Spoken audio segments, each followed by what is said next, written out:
Hi guys, so I wanted to do one more video and give you the little shot of the Harry Potter because it's pretty legit and they did a really good job in here. We're at the Airbnb in Coeur d'Alene, Idaho. I'm gonna move you closer so that you can actually hear me, but I had to show you the cute little setup they had. So we pretty much wanted to give a little update of our experience with going to Modern Homestead Conference in Idaho. Wasn't sure what to expect. It was our first year going. Today concluded the last day. We're pretty wiped and tired. And yeah, so I'm gonna try not to repeat myself, but it was really, really good. There's a lot of information that I already had a base knowledge in, so it was really nice to hear like people that have been doing this for a long time and went through the whole process of figuring out what works and what doesn't, and it was just really reconfirming some of the things that I thought were maybe the right techniques or strategies and strategic things to do and implement into trying to create a homestead, and so it was really nice to just that to be reconfirmed. It was also a lot of new knowledge that I would say we both didn't know. What are your thoughts, Eric? With the Homesteading Conference, there's a couple people that we followed on YouTube, and they did like homesteading techniques and how to butcher your chickens, and how to how to grow a garden. And it was good to see some speakers there, and I really enjoyed it. I didn't go there with too much expectations, but an open mind. And yeah, there was some core concepts that we already knew, and there was some advanced techniques too. And I mean, It was a plethora of knowledge. Okay, so because we're so tired and been focusing all day on doing schooling, a little back to school, we're a little tired. So we had to go get our things to kind of talk about what we did. So this is just a quick glance at all the different options they provide for classes you can go to or seminars, demos. Oh man, it was very beneficial. So if you are trying to start a homestead like we are, or maybe you're already doing it, there's still a lot of good information because we came across a lot of people that already had a lot of experience in, say, cattle or a specific kind of thing, and they were wanting to like branch out and learn more about like cheese making, canning, that kind of stuff. So it was a wide range of people, from just beginning to people that have been doing this kind of stuff for a long time. It was very kind of community based. Everyone was super kind there. We didn't really run into a lot of, as you would say, riffraff. You would agree?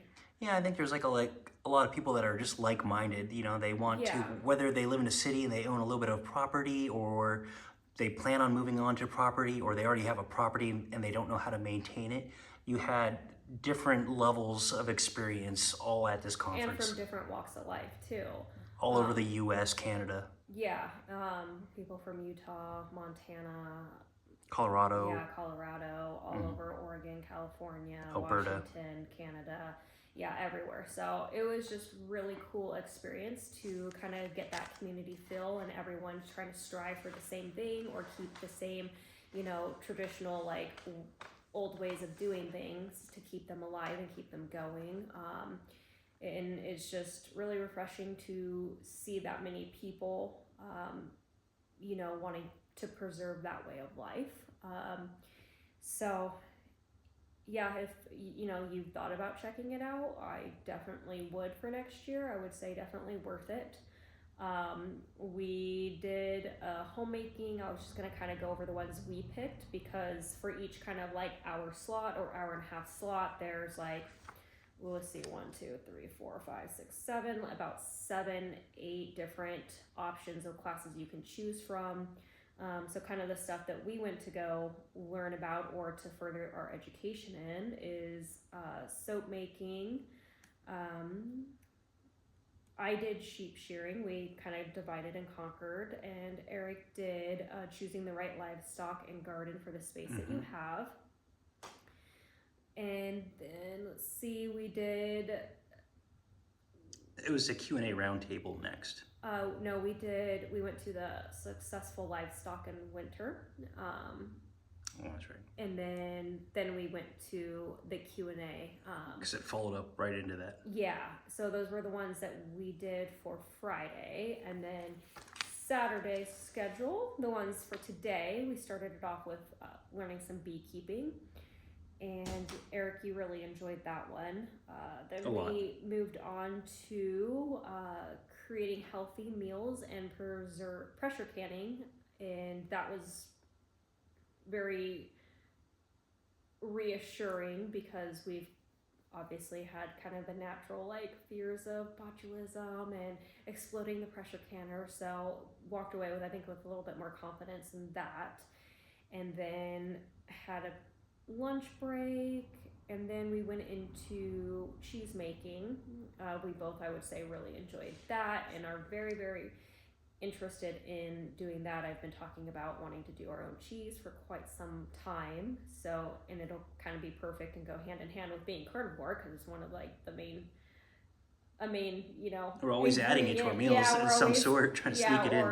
Having it. So it'd be a really, really, really beneficial thing for us to know how to do and learn. And then we ended the day with we were very stuck between how to homestead preparedness, how to thrive no matter what comes, or to go to sustainable feed alternatives.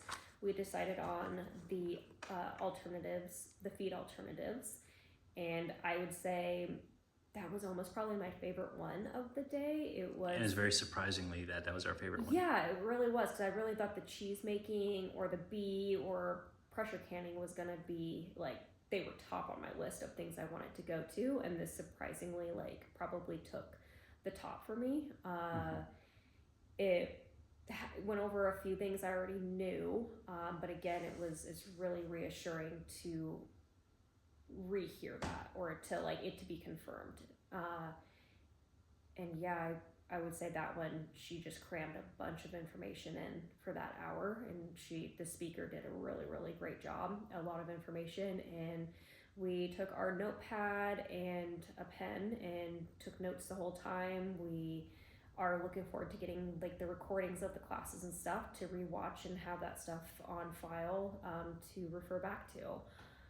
So ultimately, we just wanted to do a quick check-in. Well, I guess it's not so quick anymore, but to do a quick check-in and tell you guys that if you're thinking about doing this because you know you're interested in homesteading, or you're on your journey, or you're maybe there already, I think there's some kind of information you can learn or take from this. And if not, it's a great, I think, opportunity to reach out to people that are in your community, or if you know you're from this area, to meet local people, to you know potentially make those friendships and those connections with. So that's all I really had to say. I just wanted to like really say this was a great experience. Like, it was a wonderful experience.